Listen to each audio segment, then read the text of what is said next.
A very good evening to all our viewers. Welcome to Monday's edition of the Evening Review. My name is Ndeitunga, your host. Tonight we are doing what I will call the last dance. Perhaps it's the last dance. We are having Chief of Police Sebastian Ndeitunga in the building. He is heading into retirement. He's been very open about it. End of this month, he will have cleared his desk and take his place away from the office. He's been very kind. He always accepted our invitations to the show, and that is what we are going to miss about you, General Ndeitunga. Thank you for making time. Thank you for coming for the last dance.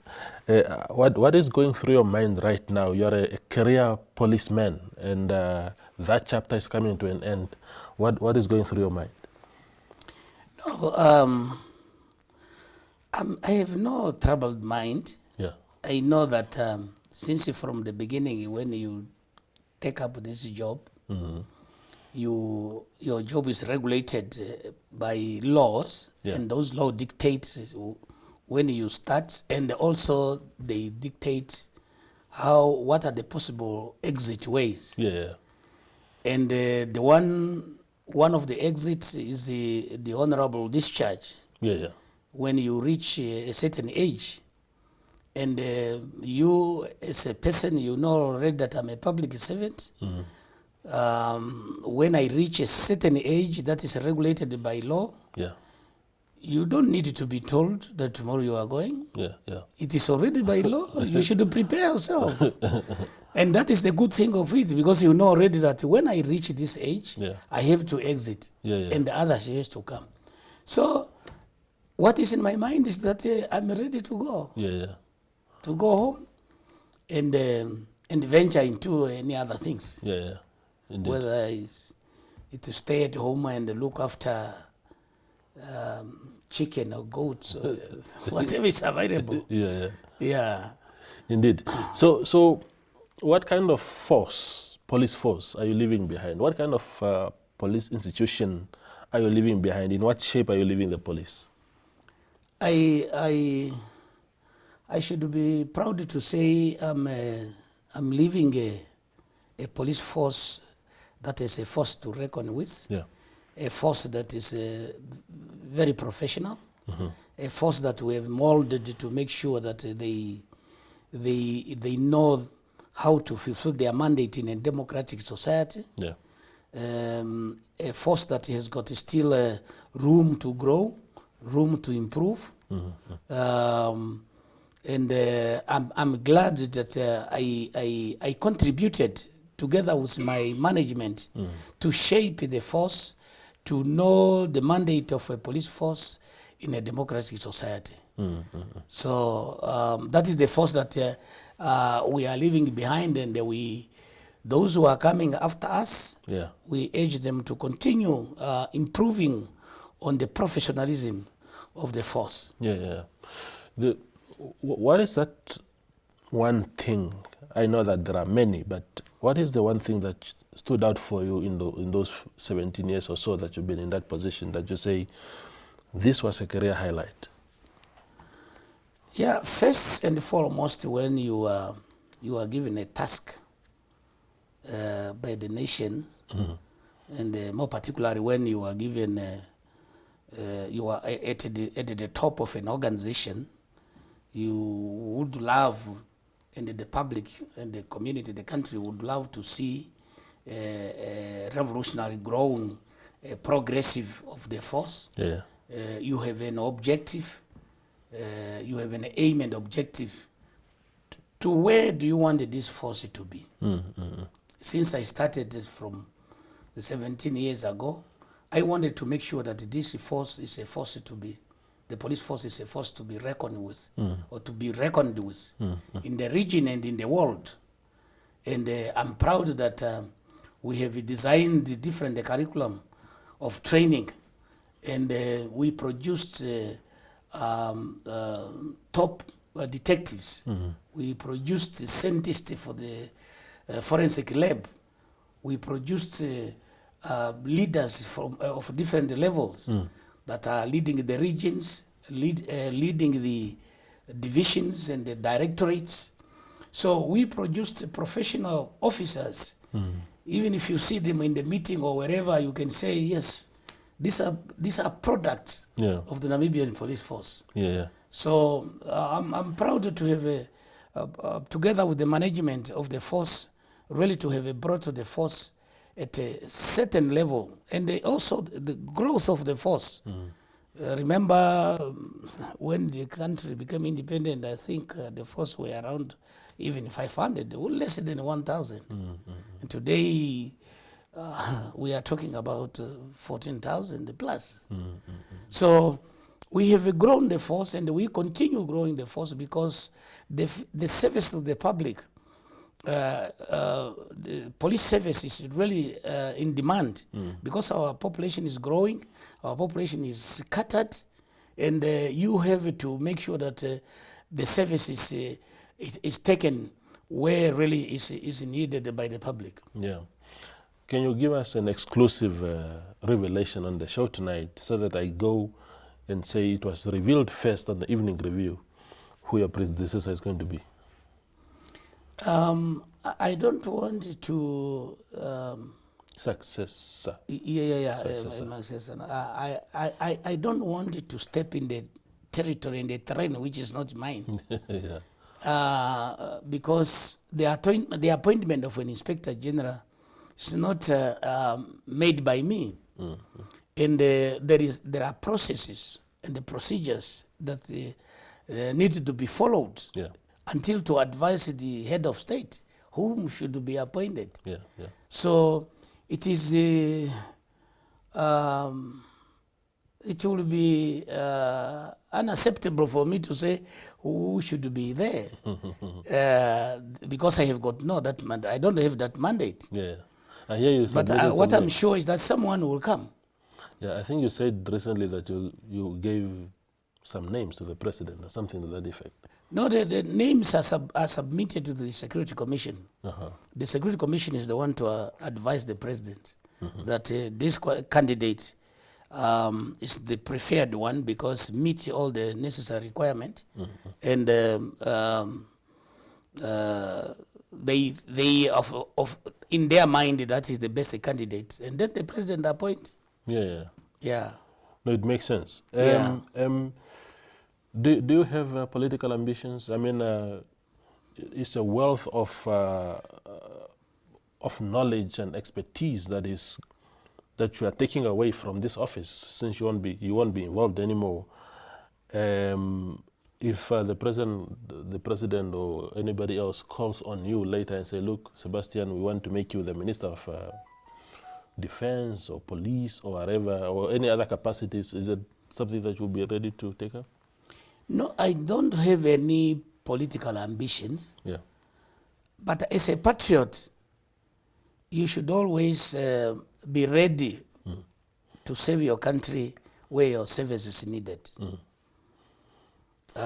If your country needs you to go and serve a certain position that probably they think you can probably contribute to the growth, to the economy, to the security of the country, I will be ready. But I don't have a political ambition.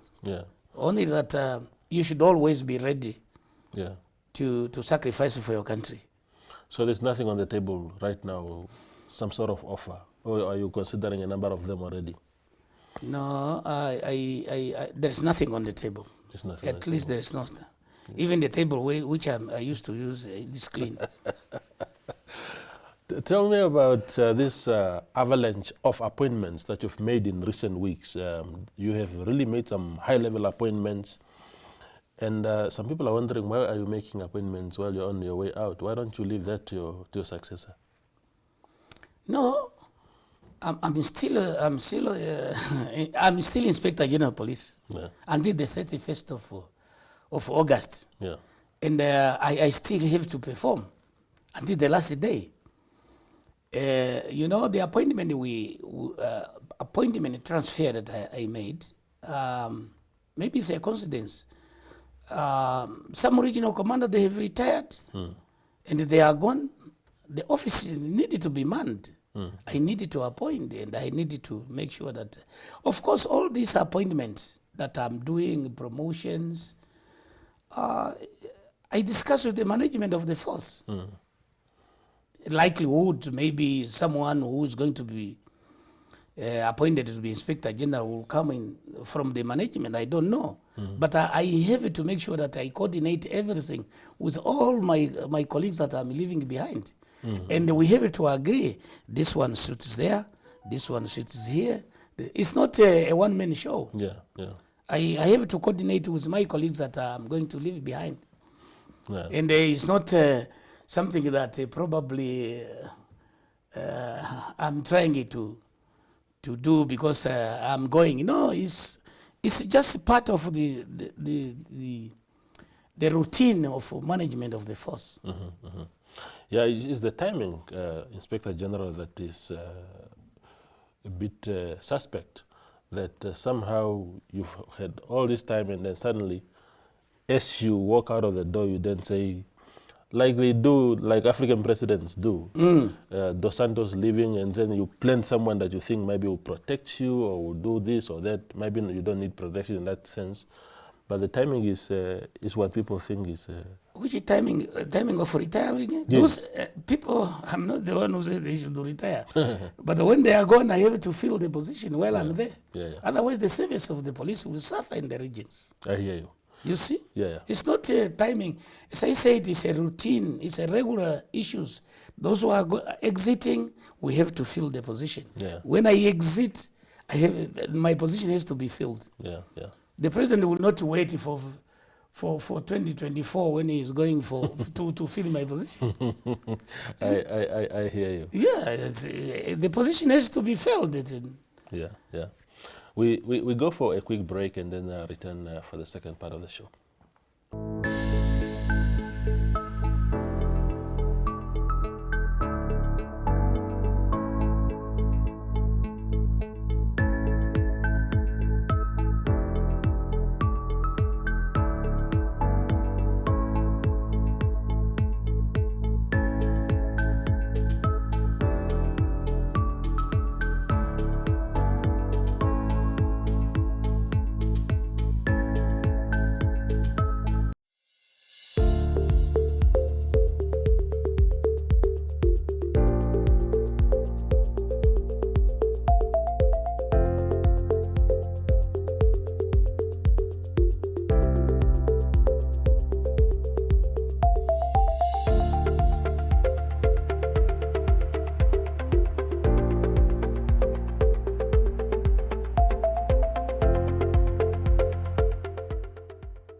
You know, a few weeks ago, I would never do this on a Saturday morning.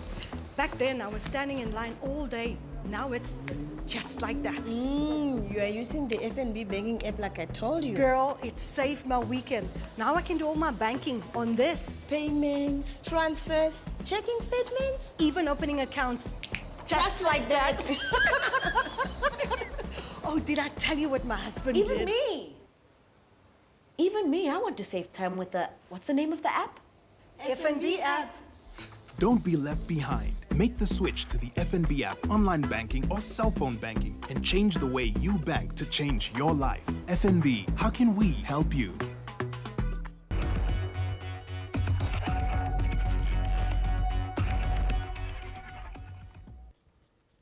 We continue our conversation with General Sebastian Ndeitunga.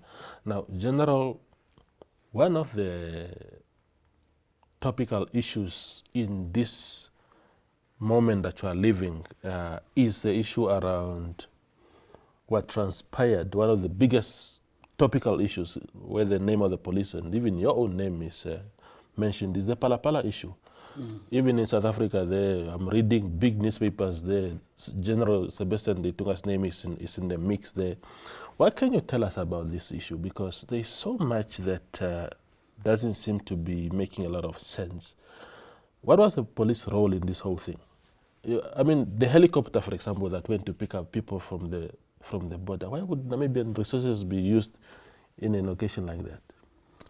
I'm sure that sometimes is very dangerous to have a little knowledge and you try to own the truth, truth that you don't know. Yeah. What we are saying is, and we are repeating it, is that somebody from South Africa crossed illegally in Namibia during a COVID time. Yeah. And this person was assisted from South Africa by personnel on the other side, and was also assisted on our side by some Namibian, including one police officer. Yeah. And when we came to know that this person crossed into Namibia, we had to take up an urgent step of investigation until to follow him up to Windhoek. He was arrested here in Windhoek. Yes. And it was dangerous for security agency to assist someone to violate immigration laws and enter the country without following the proper procedures. And this person, when he was arrested, had some expensive items on him and valuable items and foreign currencies. Yeah. And it raises suspicions. It's become obvious that something might have happened where he is coming from. And because we are in our region under the umbrella of SUBCON, we normally share intelligence and information and coordinations in investigation of criminal activities. We wanted now to know from our colleague from South Africa if there was any crime committed. Yeah. But the information was not coming forth. All of a sudden, we were informed that two policemen wanted to meet with us, but that was during the COVID time. We have only to meet at the no man's land. That's why I sent the helicopter to flew two police officers there to go and meet them and discuss the issues of someone who that probably has been assisted on their side, for us to seal the other side there to make sure that on the other side they raise up their intelligence to make sure that the people are not crossing illegal in Namibia, and on our side as well. And we discuss issues of strategy in fighting cross-border crime. That's where the helicopter went to the no man's land. And now they are even saying, by that time the president was even not aware. Because these are operational issues. These are operational issues. Yes, yeah. Of course, when we are done, we have to inform the line minister that this is what happened. And everybody in this country now knew that someone was arrested, they crossed illegally. Yeah. But the issue is that we were not getting really information from the other side. Yeah. But then, if any crime could have been committed or is committed on the other side. So the fugitive came this side. We have to cooperate if they want that fugitive. Yeah. If they tell us to say, no, colleagues, be aware, this side there was a robbery and this is what. On our side, then we raise the bar of security and we assist in investigation. Yeah. The helicopter went there, took two officers, the meeting took place, the helicopter came back, they went back to their country. But this is where I do not understand, General, that, people crossing the Orange River to come into Namibia is, of course, it's a criminal act, but it's very, very common. But this is the first time that you have raised the bar to that level, sending helicopters. Even when this man was arrested in Windhoek, the people who were on his case, who on his trail were Commissioner Shikongo was part of the operation. It was really your high-level officers. That could not have been just due to him having crossed the borders. You must have been informed from South Africa that, because what we are told is that South Africa, the president of South Africa sought help from the Namibian counterpart, and somehow it is why the level of search and everything was the way it was. That wouldn't have been just... Do you remember the case of Saduka? I think it's Saduka that I sent the helicopter to Chicago to bring him here after he ran into Angola. Yeah. Why people did not make noise? Why they didn't make noise? Yeah. Police operations are just like, only that people, they like to sensationalize things.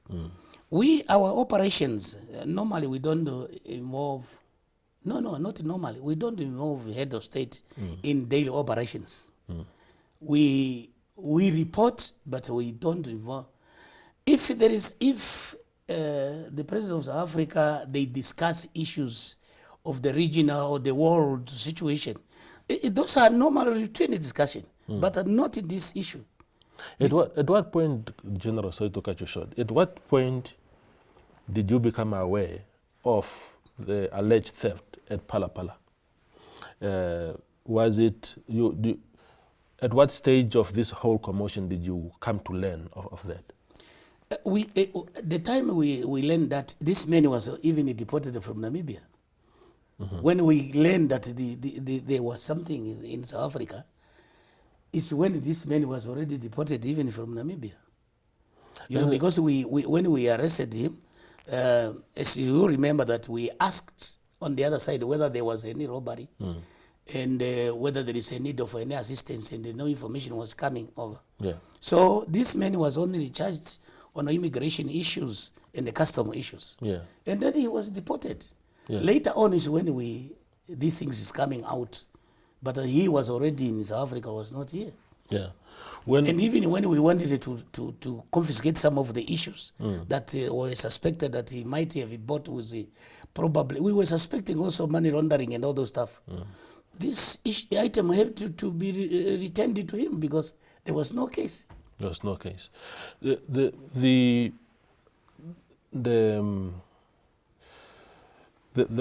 a police intelligence report by Nelius Becker, Commissioner Nelius Becker, into that issue. It's very, very detailed about what their interrogation of this guy has produced in terms of details.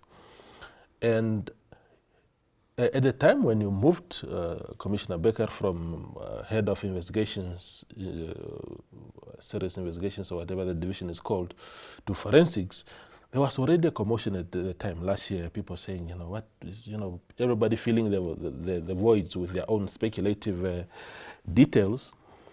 But now, in hindsight, it looks as though indeed there was a motive. Why would you move a guy like him, who produced a report as detailed as that, among other work that he does, to a forensic division that seems to be a very dead division? It sounded like a demotion.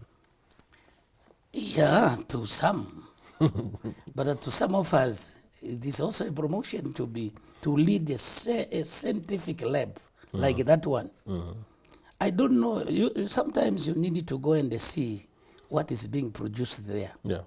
And the administration of the forensic lab. I can tell you that is more complex than being a commissioner of CID. And as you know, the director, the late Ludwig, was going on retirement, and he was also having a health problem. I needed someone, at least who have got knowledge on the investigation, because that is an investigative support institute. Yeah. And it needed someone who really have got knowledge in that. That's why among the commissioners that I had, Nelius Becker is one of those who can manage and learn faster to manage the lab. And even now, after the demise of Dr. Ludwig, his soul rest in peace, the lab is properly managed. And because people there, they have their own conclusion, of course, it's democracy.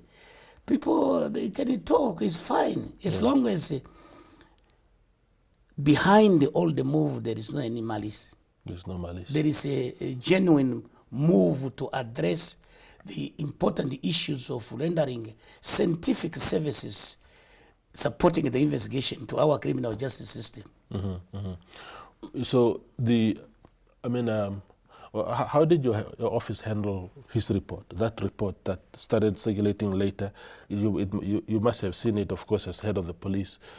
What was your impression of that report and how did you handle it? I handle it because the issue is that there are reports that should only be in the cycle of the police. Yes. And you have people in the system who do not deserve to be in the security sector. There are, when we are handling reports or information within the security sector, there are confidential, there are security, top securities, and the confine of the circulation of those reports should have been only within the security sectors. And those who probably they are corrupt, maybe they are paid. Maybe you people who are the media are you the one who are throwing to steal information from us, and it's dangerous for the security of the country. Because if this country falls apart, it affects everybody. And the patriots should make sure that they protect the secrets of the country. Yeah. There are issues. If you want, you can come always to us as a media. You ask. We give you what we can give. Yeah. But when you have some individuals in the security sector and they have the audacities of taking secret information, confidential information out of the cycle of the security sectors, they don't deserve to be. Yeah. Our people can be informed. There is a time when they should know. They should be given information on the need to know basis. Yeah, no, I hear you. General Ndeitunga, thank you very much for making time today. We wish you the best of luck in your future endeavors and in your retirement, your well-deserved rest from a very energy-consuming work of the police. But I think what we will miss mostly about you as an industry, and I can almost say that I'm speaking for almost the entire media industry, is your accessibility. We've always been able to access you. Even on Sundays, we bother you. You are supposed to be praying to the Lord, but you still take our calls and you don't just send us away. We will miss that about you, and we hope your predecessor, your successor, I keep saying predecessor, that your successor will also at least inherit that trait from you. But otherwise, we really wish you the best for retirement. When I was young, I used to sell newspapers. Yeah. A journal. Yeah. And I hope when I retire now, I should have a corner with some of Sunny newspaper. Yes. For me to go to my basic work that I used to do. Yes. To sell some newspapers. Yeah. So on. We'll be gladly honored. Thank you, General, for coming to the show. All the best. We appreciate it. That was The Last Dance with General Sebastian Ndeitunga. Thank you for watching.